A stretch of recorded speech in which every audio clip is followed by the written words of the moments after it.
We are currently standing right above the clouds in Thailand's incredible temple in the sky. And this surreal place was just one stop on our road trip into hidden Thailand, a region that's home to stunning waterfalls, a hot spring national park, and of course that twisting climb right up into the heavens. It's a little bit bumpy, but our journey began 100 kilometers away in a much more famous tourist city, far below the clouds. Hello and welcome back to another day in Thailand, where you once again join me from the streets of Chiang Mai right up in the north of the country. But in today's video, we're going to be heading a little bit off the beaten path in search of a place called Wat Chalermprakiat, a very unique temple that sits right on the top of a mountain. Now, I've seen lots of photos and videos of this place that are mainly from a drone point of view, so I'm very interested to actually make the climb up and see what it's like in person. But this is a very long road trip, so we're going to leave early tomorrow morning so we can make the most of the whole day. So I'll see you then. Against my normal weekend instincts, we woke up just as the sun was rising, and today we wouldn't be taking the bike either. The journey to the Sky Temple and its surrounding sites was a 200-kilometer round trip from Chiang Mai, so we opted against a long day of riding our tiny scooter and booked a trip with Jack instead.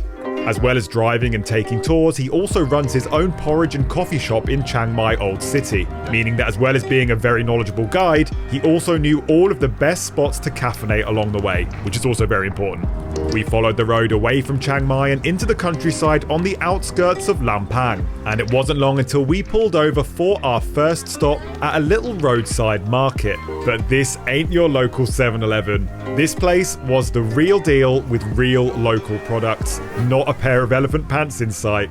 There was fresh produce, local whiskies, and some other much more exotic snacks to enjoy with your evening beer.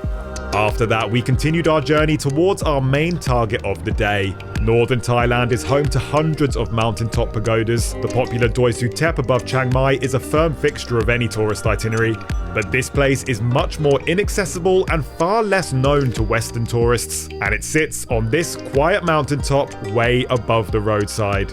So after 2.5 hours of driving from Chiang Mai, we have made it to pretty much the base of the mountain, where you can see just how high up that temple is. It looks absolutely incredible. The next thing to do is to get on a truck, which is going to take us most of the way up, and then from there we need to climb the last little bit up to the temple. So let's do it. We were the only ones here at the car park at the bottom of the hill, so we paid up our entrance fee and boarded yet another private ride. Well, as you can see, we are now on the truck making our way up the mountain. It costs 280 baht for an entrance fee and a return trip on this truck. So let's see what this journey's like. And it definitely wasn't as comfy as Jack's car. The climb itself is pretty steep up some very winding mountain roads. It's a little bit bumpy. But before long, things started to level out and we parked up at base camp right at the start of the trail because we still weren't at the top yet. Well, that ride wasn't so bad in the end, to be honest. It was pretty steep, very winding, but it was over in a few minutes. What I had in my mind was a trip that we took to the Golden Rock when we were in Myanmar, and that truck was basically like a roller coaster. It was rammed, jammed full of people, and it was twists and turns and seriously steep, but this one really wasn't so bad. And now from the top point here, you can already see how high up we are, and it's now 840 meters up to the top. Ready to climb? So the proper climb starts here at the steps, and there's a bit of advice on this sign here, and one of them is wear proper walking shoes, so I feel a bit unprepared now. Despite my questionable footwear, we began our ascent towards the summit, along some seemingly brand new wooden steps, and towards a temple that is supposed to make you feel closer to the heavens. And it turns out that the origin story of this place is actually pretty incredible. The whole project was started by a local monk, who enlisted around 40 followers to spend around 10 years transporting pieces of temple up the mountainside, putting it together piece by piece like a spiritual Lego set right at the top. And for some reason, I expected there to be at least a few more people coming to see it. It is the weekend today, it's Sunday. It's very, very quiet. Right at the bottom waiting for the trucks, there was nobody else. And on the trail we've passed a couple of families, but that's about it. And as we got even higher up the stairs, we could really start to make the most of our new heights over this stunning area of Thailand. Well, like I said, even when we got off the truck, it was pretty high up. But check out this viewpoint. Woo! It's only going to get better from here. And steeper by the looks of it. So as you can probably see, this climb should be taken pretty seriously. It's not the longest and the ladders and walkways are in great condition, but it is very steep. So if you do make the trip, a little bit of fitness is needed. Just looking up at that sheer cliff face, and the temple is right at the top of that, just makes you wonder how they built somewhere like this. Even the stairs and this bridge, it's quite amazing really. But then it was time for the main event. Well, I believe this is it. We are now up at the top, and there's lots of little stairways leading up to different pagodas, so let's go and get some views. The temple itself is actually quite spread out with a lot of different pathways and stairs leading out from the middle. Construction here started in 2004 on the birthday of the old king. The monks in this area wanted to show their love and loyalty to the Thai people by building this place, and that love really shows. The whole experience is supposed to bring you closer to heaven. So as a result, the pagodas themselves were constructed on some of the most unclimbable and dangerous peaks in this whole region.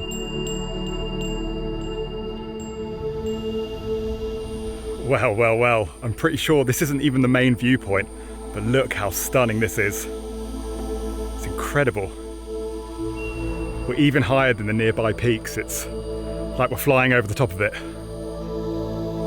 It's just a panoramic 360-degree view, pretty much.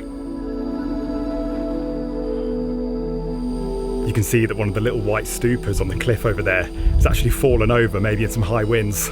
I hate to be the person who has to go and fix that. But then it was time to check out the most famous viewpoint in this temple. Up some more steep steps, we finally got a closer look at those surreal pagodas on the mountaintop.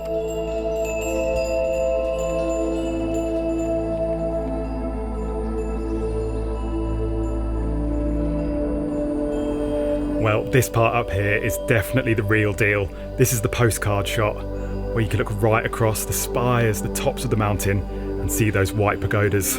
I've got to say, I've seen a lot of temples in Thailand, and a lot of them take a bit of a climb to get up to, but this one is definitely one of the best. It's very, very unique. Absolutely worth it to come out here. Well, there we have it. What a cool place.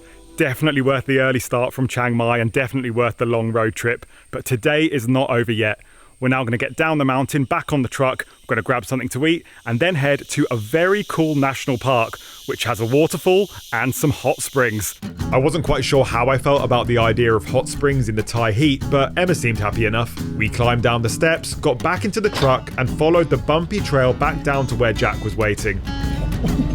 Then, after a cheeky pad grapao break, we were back on the road, where we would very quickly see some more of the amazing nature that this region has to offer.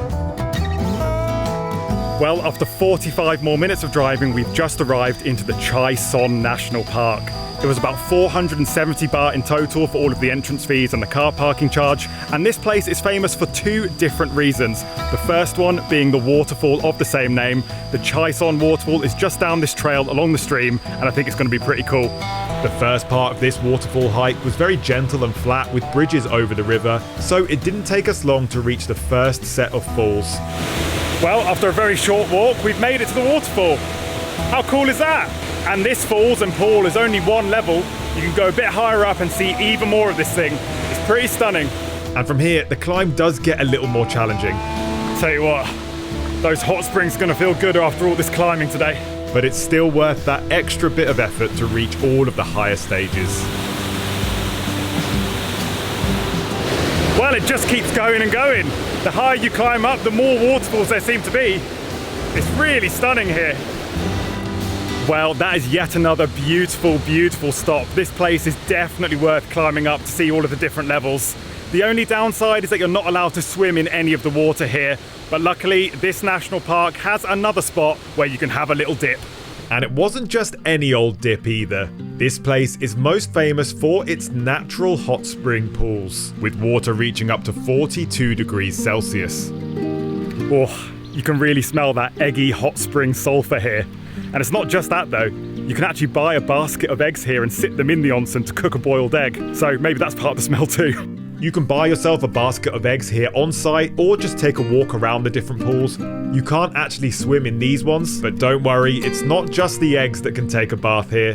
You can take a dip in the warm river for the cost of the national park fee, or for an extra 50 baht per person, you can try something a little more private. The national park also offers the chance to relax in your own personal Japanese-style onsen, with mineral water directly from the springs. That's the hottest bath in the world. Oh. Now, this isn't our first hot springs in northern Thailand. We've actually been to some hot springs up in Pai, and those are very, very different. Those are basically like you're sitting in a really hot river and it's all open air and very, very natural. Whereas this one here is like Japanese onsen style. So it's just as nice, just a very different experience. And this is pretty refreshing. And after that relaxing end, it was time to hit the long road back to Chiang Mai. And next time, we head to one of the most beautiful places in all of Thailand to try a very traditional pastime.